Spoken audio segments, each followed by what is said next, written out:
we as a panel have been doing over the past couple of days, taking huge advantage of an existing award, the Social Gain Award, which was launched by Saint-Gobain, to try and test out and try new ideas, new propositions, bandy a conversation around how the establishment of the African Architectural Award could do two things. One is to recognize and reward work from across the continent that otherwise sometimes goes unnoticed.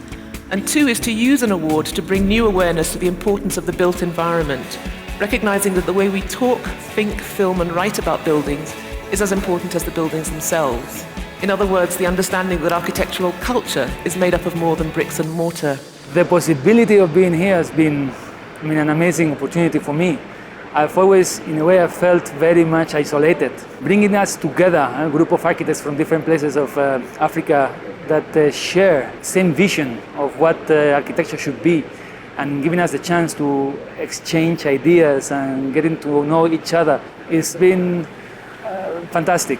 I'm particularly excited about where the award could go in terms of the dialogue that will continue from this and how this could kind of spread into a larger platform with more dialogue. The last 2 days for me have been very interesting because we've worked as a group of people working on the continent, but with very different approaches and working on very different scales.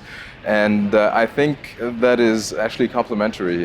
It works together and sort of establishing what are the main issues that we should look at architecture when we're practicing on the continent. It can bring a lot of visibility to African architecture because there are some new architects and new architecture emerging in this continent, but it's relatively unknown on the outside. I think this prize can be a great opportunity to bring visibility to African architecture.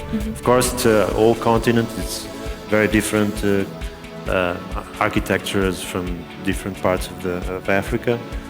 But other prizes in other parts of the world have this capacity of somehow building some kind of identity to different architectures. The word today is about film, but we probably took it more of a digital side. So we were wanting to push architecture into a new space, out of the drawings, into the conversation, and certainly to allow architects that freedom to speak about it. So the word is now more film than digital in our language as well.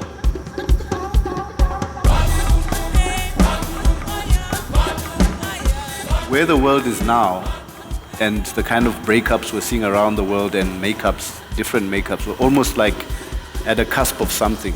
And I think the world is looking a lot to Africa now to kind of chart new territory. So I think we have a responsibility beyond just what we're talking about now, but to bring our voices to that global conversation.